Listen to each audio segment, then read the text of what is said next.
Bismillahir Rahmanir Rahim. I, Sayyid Ahmed Imam Bukhari from APS Gujranwala, welcomes you on today's presentation on open book assessment. There have been a lot of queries in the last few days, and I thought should do some research and present it to my colleagues and friends. Maybe it is of some use and some forward-looking discussion. So let's get started. So today we are going to cover what's the reason of open book assessment, what its definition, what are the best practices, what factors need to be considered when designing open book questions, some examples of Scottick and Bloom's taxonomy. And that's how we are going to conclude.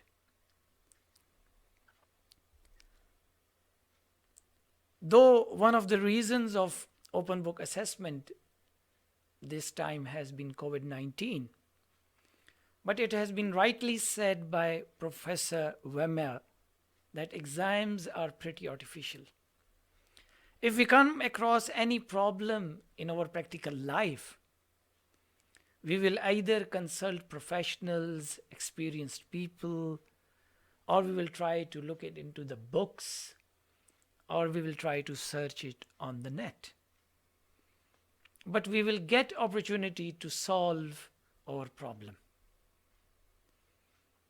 So therefore, it is important that in this age of technology, we should be able to teach our students, our children, our future, how to access, organize, and apply information. Now, it is very interesting that for the first time when I came across this term of open book assessment in an international school, we all took it very negative and we said, no. It is not open book assessment, it's cheating. We are showing everything to the students and telling them to do the exam questions. How is that possible? But then some of our friends who were more experienced than us, they told us that it's possible.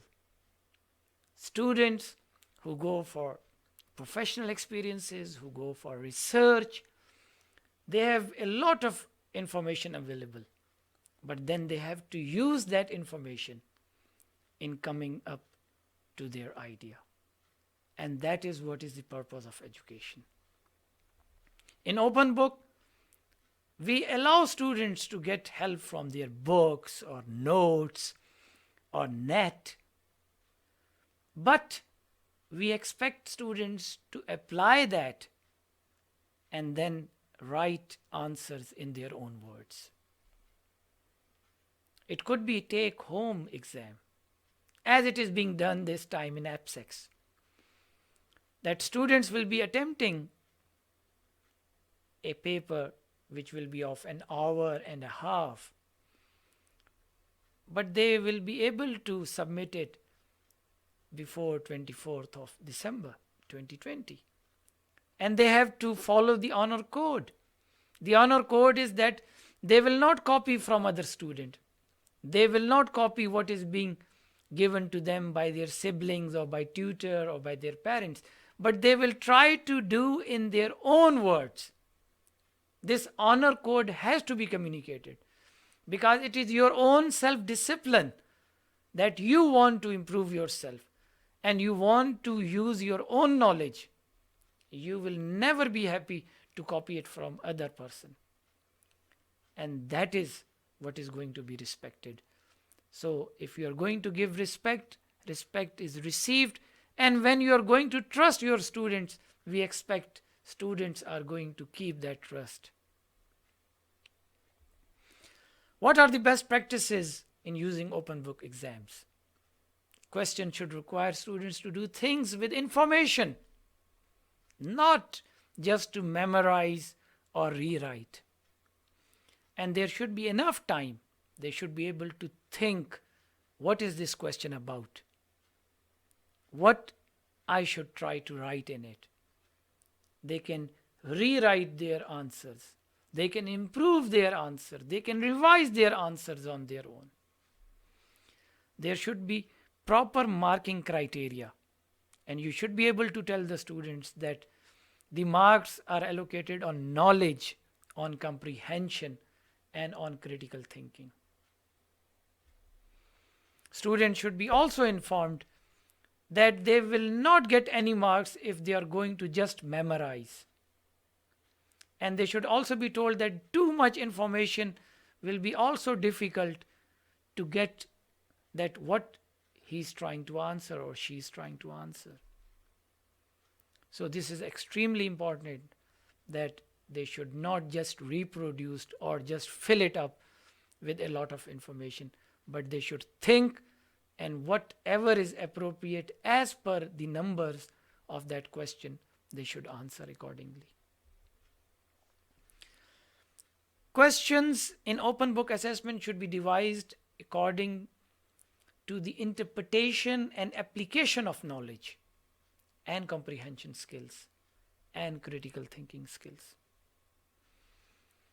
And the questions should be very clear, they should be unambiguous, so that the students are not wasting their time trying to interpret that what is meant by this question, or they come up with different answers for the same question. The question should be devised in a way that students should be able to apply and make use of that information from the textbook, from the notes. And they should also be designed in a way that what we are trying to assess from the students, what skill set we are trying to. We are looking at the interpretation, we are looking at the analysis, we are looking at the application. These are the skill set of the higher level of Bloom's taxonomy. What could be the examples of designing open book questions? The question should be able to test the ability to apply, analyze, evaluate, create, synthesize, and interpret the student's skills of a content, of a concept, of a topic. For example, we have given a quantitative data, or we have given a qualitative data. So then the students could be asked, what does this data show? Or what relevance that data has? What other factors could affect this data? And how would you test for its accuracy? Or questions like that. So structure your questions around problem-based scenarios or real-world cases, so that students are able to reflect of what they have studied in the book or what they have studied in the lesson, how that can be related to a practical life example. Provide information. If there is a requirement, please give relevant information or background information of an example or of an area of study. When devising questions to probe students' understanding skills, knowledge, the Scottic questions and the levels of Bloom taxonomy will be quite useful.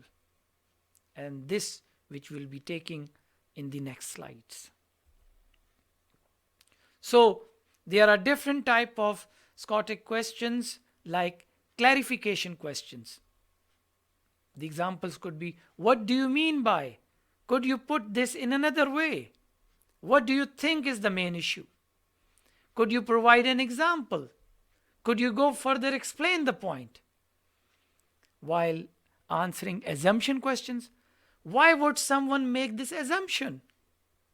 What is being assumed here? Or what could we assume instead? Do I understand you correctly? For reason and evidence questions, the examples could be, what would be an example? Why would you think this is true? Could you explain your reason for reaching to this answer? By what reasoning did you come to that conclusion? And then origin or source question. Have you always felt that way? Has your opinion been influenced by something or by someone? Where did you get that idea from? What caused you to feel that way? Implication and consequence questions could be, could that really happen in practical life? What is an alternative? What are you implying by that statement? If that happened, what else would happen as a result, and why?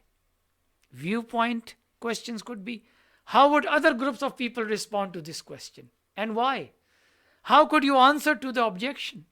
What might someone who believed think about it? Compare and contrast the given ideas. So these were different types of questions that can be given in open book assessment. Now let's look at from the Bloom's taxonomy point of view. So the first level, knowing and remembering what, where, who, when, and how many, list, describe, define, simple the question verbs. Then understanding, in your own words, explain how. What did X mean when? Give an example of. When applying questions are asked, how would you use? What examples could you find? How would you solve this problem using what you have learned? What would happen if? When analyzing, what are the features of? What are the arguments for? What are the arguments against? Why is X different to Y? What is the relationship between A and B? While evaluating, what is the most effective factor?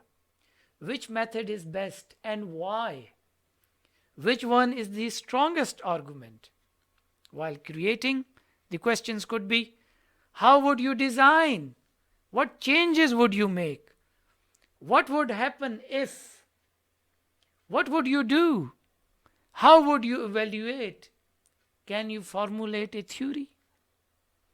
So such type of questions will help you design open book assessments.